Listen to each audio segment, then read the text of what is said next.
कर्पूरगौरं करुणावतारं संसारसारं भुजगेन्द्रहारं सदा वसन्तं हृदयारविन्दे भवं भवानी सहितं नमामि।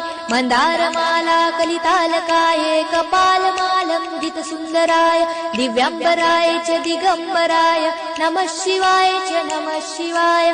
घालीन लोटांगण वंदीन चरण डोळ्यांनी पाहीन रूप तुझे प्रेमे आलिंगन आनंदे पूजन भावे ओवाळीन म्हणे नमा। त्वमेव माता पिता त्वमेव बंधु सखा त्वमेव विद्या द्रविणं त्वमेव सर्वं मम देव कायेन वाचा मनसेन्द्रियर्वा बुद्ध्यात्मना वा प्रकृति स्वभावात् करोमि यज्ञं सकलं परस्मै नारायणायति समर्पयामि। अच्युतं केशवं राम नारायणं कृष्ण दामोदरं वासुदेवं हरे श्रीधरं माधवं गोपिका